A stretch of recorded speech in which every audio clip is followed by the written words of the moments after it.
Écrasante victoire de l'abstention aux élections municipales de dimanche dernier, avec 58,4%, plus 20 points par rapport à 2014, un chiffre extrêmement élevé.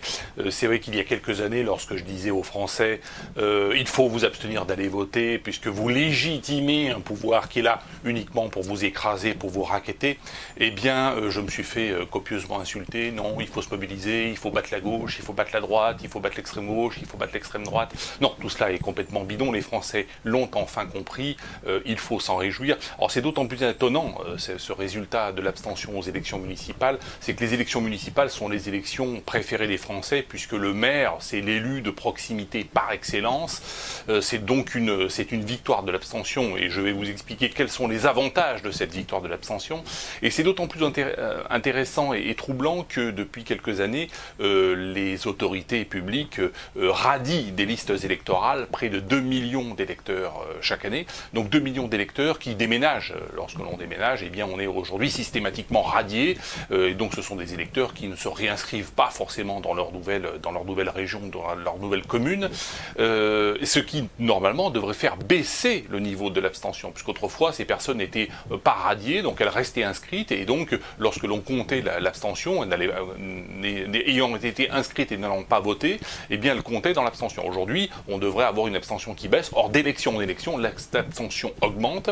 Jean-Luc Mélenchon, Jean-Luc le millionnaire, parle d'une révolte froide, d'une grève civique, d'une révolte froide contre les institutions. Il a ô combien raison, Jean-Luc Mélenchon, Jean-Luc le millionnaire, membre du Grand Orient, très très informé sur l'état du pays et sur l'état de ce que pensent aussi les élites, à la fois le peuple et les élites. Il est entre les deux, il est dans une bonne position. Jean-Luc Mélenchon, Jean-Luc le millionnaire, l'un des meilleurs orateurs politiques français, même si les conclusions qu'il tire sont très différentes des miennes. C'est ce que nous allons voir dans cette vidéo. C'est parti.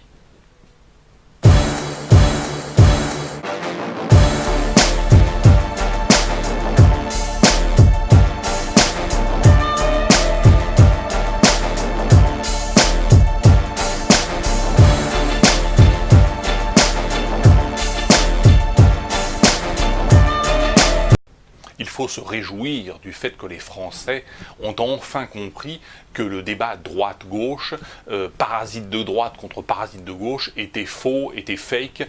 C'est un peu comme un match de catch, hein, où il y a le bad guy, good guy, qui se battent, mais qui en fait sont super copains. Le résultat des institutions, le but des institutions, c'est le plan de transfert de richesse de ceux qui travaillent, qui produisent, qui investissent, pour subventionner les parasites oligarques, les parasites de la classe politique et syndicale et associative, et puis les parasites migrants, les parasites planétaires, comme je les appelle avec sympathie.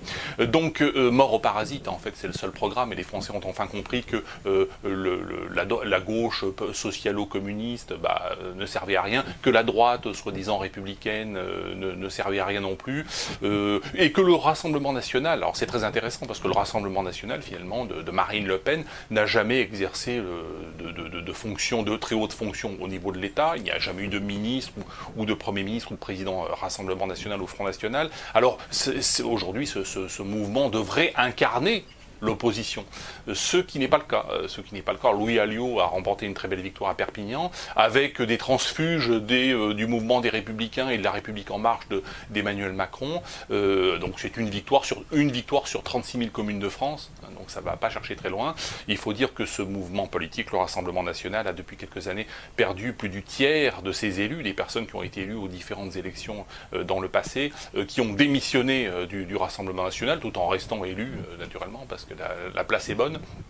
Ce qui prouve que c'est un parti qui est très très mal managé, et on voit pas très bien comment un parti aussi mal managé et géré que le Front National pourrait exercer de très hautes responsabilités. On ne sait pas de quoi l'avenir sera fait, mais en tout état de cause, de toute façon, le programme de tous ces parasites, c'est le même, c'est augmentation des taxes, augmentation des impôts, augmentation des prélèvements. Christine Lagarde appelle naturellement à faire tourner la planche à billets, c'est-à-dire à créer de l'inflation et l'hyperinflation qui va ruiner le peuple. peuple, c'est le but de l'opération, c'est le plan de transfert, hein, le plan de transfert des institutions, d'où la révolte contre ces institutions. Alors là, la solution, alors déjà, le fait de ne pas aller voter, cela prouve que le peuple n'est plus dupe. Donc c'est une étape très importante. Nous sommes un petit peu dans une situation comparable à celle des pays et des peuples d'Europe orientale il y a quelques décennies, il y a 30 ou 40 ans, à l'époque du communisme, à l'époque du pacte de Varsovie, à l'époque du Comecon. Il y avait dans ces démocraties populaires, entre guillemets, des élections très régulièrement, peut-être pas tous les dimanches, mais très régulièrement, les peuples de Pologne, de Roumanie, de Hongrie, de toute l'Europe communiste allaient voter. Hein, ils allaient voter, alors à la sortie, c'était toujours le Parti communiste qui gagnait, ou ses alliés, ou différents noms du Parti communiste. Pareil au niveau des syndicats dans les entreprises, il y avait un syndicat communiste qui était forcément majoritaire, et puis les ouvriers, les employés avaient la possibilité de voter aussi pour des syndicats. Et puis jusqu'au jour où les gens se sont aperçus plus ou moins rapidement, que tout cela était faux, que tout cela était fake, et dès lors que le peuple n'a plus de quoi subsister sur le plan économique, eh bien il se révolte et le régime tombe. Et c'est ce qui va nous arriver, avec 30 ans, 40 ans de décalage. Nous sommes en 2020, nous sommes à la croisée des chemins, que ce soit en Europe, que ce soit sur le continent américain. On voit aussi des troubles très très graves à Hong Kong et en Asie, mais surtout en Europe et aux États-Unis. Et peut-être dans une moindre mesure au Canada, mais c'est vrai dans tous les pays occidentaux de manière générale. Nous sommes à la croisée des chemins et nous allons voir des peuples se révolter d'abord pour des raisons économiques, et Dieu merci, cette révolte populaire va trouver écho au sein d'une certaine élite intellectuelle et d'une certaine élite idéologique, dont je suis l'un des nombreux représentants. Moi, je défends l'éthique de la liberté qui dit « fais ce que tu veux à condition de ne jamais porter matériellement et volontairement préjudice à autrui », ce qui implique bien sûr la lutte contre la petite et la moyenne et la grande criminalité, mais aussi contre la criminalité politique, puisque les lois scélérates et les taxes portent matériellement et volontairement préjudice à autrui. Et donc, dès lors que vous avez la rencontre d'une révolte populaire pour des raisons économiques et d'une doctrine et d'une idéologie politique qui consiste effectivement à trouver une alternative et à apporter une alternative crédible à cette social-démocratie absolument en faillite et absolument dégueulasse, eh bien vous avez la possibilité d'une révolution. C'est ce qu'a identifié Jean-Luc Mélenchon, c'est ce qu'a identifié le Grand Orient de France, et c'est ce qu'a identifié Jean-Luc le Millionnaire. Moi, je reste sur ma ligne politique. Comme Jésus, je dis « qui m'aime me suive », c'est-à-dire j'avance, et je vous invite à relayer mes bonnes vidéos de façon à faire avancer la cause de la révolution. Merci à toutes et à tous, et je vous dis à bientôt.